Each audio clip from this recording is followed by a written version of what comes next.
नमस्कार, मैं हूं करमवीर और आप देख रहे हैं फॉलो अप। उत्तर भारत में एक कहावत बड़ी मशहूर है कि जहां गई उदा रानी वहां पड़ा पाथर पानी। जी हां, ये कहावत राहुल गांधी के भारत जोड़ो यात्रा को लेकर इन दिनों चर्चा में है।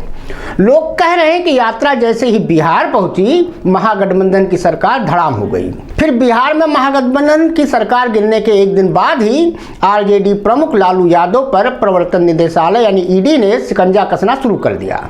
बिहार के पूर्व मुख्यमंत्री लालू प्रसाद यादव और उनका पूरा परिवार हाल के दिनों में लैंडफॉल जॉब स्कैम केस में ईडी का सामना कर रहा है। लालू यादव से सोमवार को एजेंसी ने पटना में 10 घंटे पूछताछ की थी। मंगलवार को यानी आज तेजस्वी यादव से एजेंसी पूछताछ कर रही है। वह पिछले कई घंटों से ईडी ऑफिस में है। इसके अलावा दिल्ली की एक अदालत ने राबड़ी देवी और उनकी 2 बेटियों मीसा भारती और हेमा यादव को सम्मन भेज रखा है। उन्हें 9 फरवरी को अदालत के सामने पेश होना है।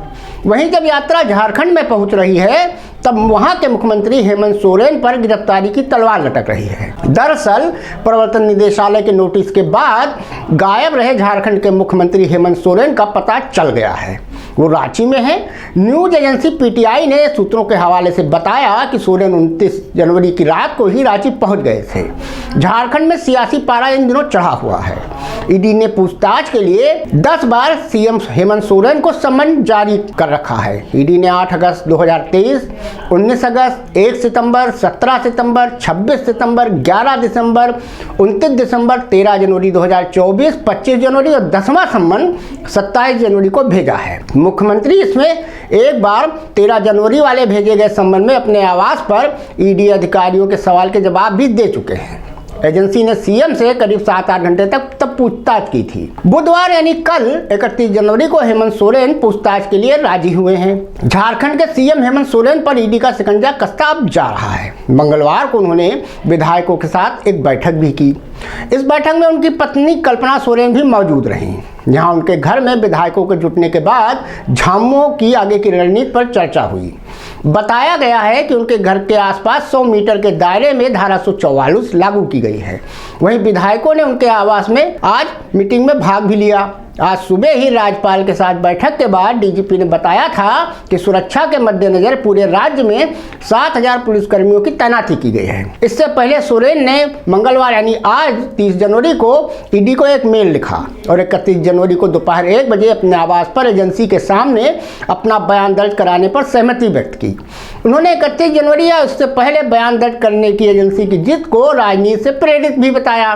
सूत्रों के मुताबिक अगर सीएम सोरेन को गिरफ्तार किया जाता है तो उनकी पत्नी राज्य की अगली सीएम बन सकती हैं। इस बीच सबसे बड़ा सवाल यह है कि आखिर क्यों ईडी हेमंत सोरेन के खिलाफ कार्रवाई कर रही है। झारखंड मुक्ति मोर्चा और हेमंत सोरेन जहां इसे राजनीति से प्रेरित कार्रवाई बता रहे हैं, तो बीजेपी इसे भ्रष्टाचार के खिलाफ सख्ती बता रही है।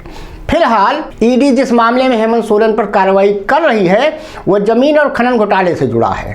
सोरेन को इसी मामले में मनी लॉन्ड्रिंग निवारण अधिनियम यानी पीएमएलए की धारा 50 के तहत जांच के संबंध में 10 सम्मन जारी किए गए हैं। जांच एजेंसी तो प्रमुख मामलों की जांच कर रही है, जिसमें राज्य की राजधानी में अवैध खनन और जमीन घोटाला शामिल है। जमीन घोटाले का मामला सेना के कब्जे वाली जमीन की खरीद बिक्री से जुड़ा हुआ है। फर्जी नाम पता के आधार पर झारखंड में सेना की जमीन की खरीद फरोख्त हुई। इस सिलसिले में रांची नगर निगम ने एफआईआर दर्ज करवाई थी। ईडी ने उसे एफआईआर के आधार पर प्रवर्तन मामले की सूचना रिपोर्ट दर्ज करके जांच शुरू की थी। इसके अलावा ईडी 2022 से राज्य में अवैध खनन से हुई आय के 100 करोड़ रुपए की जांच कर रही है। जमीन घोटाला मामले में एक आईएएस अधिकारी और 2 व्यापारी सहित 14 लोगों को गिरफ्तार किया जा चुका है। 2011 बैच के आईएएस अधिकारी छवि रंजन इस मामले में ईडी की गिरफ्त में है।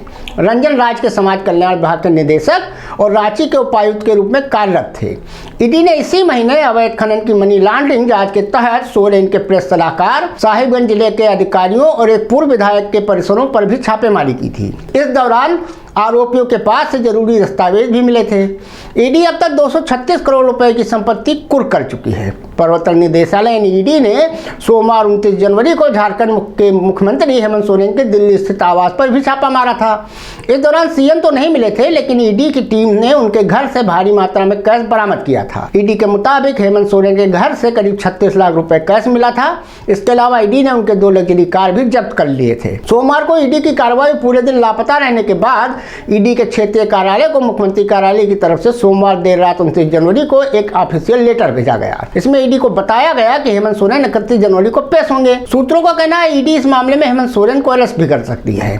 एहतियातन उनके घर के बाहर और अंदर बड़ी संख्या में सुरक्षाकर्मी तैनात किए गए हैं। वहीं हेमंत सोरेन की गिरफ्तारी की अटकलों को देखते हुए झारखंड मुक्ति मोर्चा ने प्लान भी तैयार कर लिया है। कहा जा रहा है कि इसके लिए सभी वर्कर्स को बड़े प्रदर्शन के लिए तैयार रहने को कहा गया है। फिलहाल ईडी की कार्रवाई के खिलाफ जेएमएम की ओर से रांची में प्रदर्शन भी किया जा रहा है। राज्य के कई जिलों में जेएमएम कार्यकर्ता रांची पहुंच चुके हैं। ये कार्यकर्ता रांची के मोहाराबादी मैदान में जमा है। इसके अलावा हेमंत सोरेन की पत्नी को सीएम बनाने की भी चर्चा है। कहा जा रहा है कि अगर हेमंत सोरेन गिरफ्तार होते हैं तो उनकी पत्नी को विधायक दल का नेता चुना जा सकता है। तो कुल मिला के जब से राहुल गांधी की भारत जोड़ो न्याय यात्रा शुरू हुई है और महागठबंधन टूटा है, तब से झारखंड, बिहार, दिल्ली के अरविंद केजरीवाल इन सब पे कहीं ना कहीं तलवार लटक रही है। आज इसी बीच चंडीगढ़ के मेयर चुनाव में भी एक बड़ा खेला हुआ, जहां भाजपा ने वहां का मेयर पद जीत लिया है। तो अब देखते हैं आगे क्या होता है। अभी 3-4 महीने चुनाव के बाकी हैं। अभी कौन कौन ईडी की अलमारी में बुक होता है और कौन बाहर रहता है, ये भविष्य के गर्त में है। धन्यवाद।